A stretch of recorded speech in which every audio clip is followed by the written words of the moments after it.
Улуттук госпиталдын өпкө оорулары бөлүмүндө COVID-19 илдетине каршы күрөшүү үчүн 350 кошумча орундуктар даярдалган.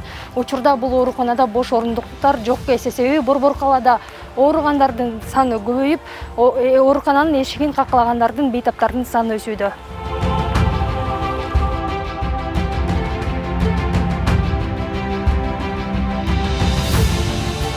Мындан улам ушул эле улуттук госпиталдын урология бөлүмүндө кошумча орундар даярдалган. Жалпысынан 520 орун бар. Анын 481ден ашыгы бейтаптарга толгон. Дарыгерлердин айтымында ооруканада дарыланып жаткандардын жарымынан көбү оор абалда. Конечно, тенденция бир эле деңгээлде болуп атат. Так өсө деле өзгөрүп кеткен жери жок, өтө деле азайып кеткен жери жок. Бирок мурунку мисалы апрель айында түшкөн больнойлордун мисалы мен ошондой тенденция кылып 150 больной жатса, ошол 50%тен аштыгы средний тяжести болуп калган. Азыр эми ошол мына акыркы мына июнда вир болуп кетти. Тяжелый состояниедagi больнойлор 50%тен аша баштады. Значит, бул элдин арасында ооруган адамдар көп.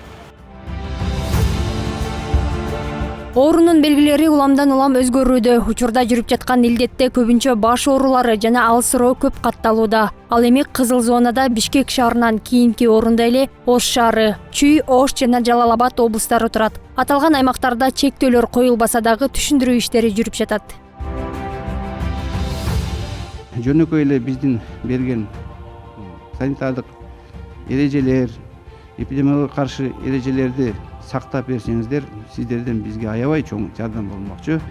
Бул такай бет каптарды тагып, аралыкты сактап, колдорду такай жууп, залалсыздандыруучу заттар менен пайдалануу.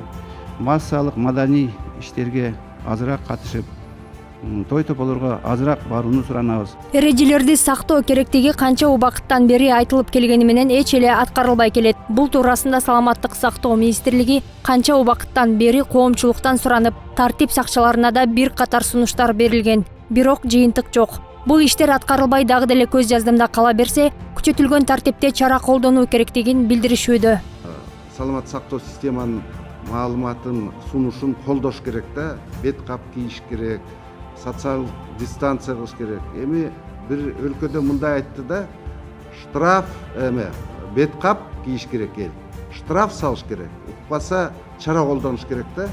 Ошого жетип баратабыз да акырындык менен. Себеп бут ушундай эпидемиологик кырдаал күчөп кетсе, ушу мамлекеттин өзүнүн эмесине таасир тийгизгенге аябай катуу болуп атат да.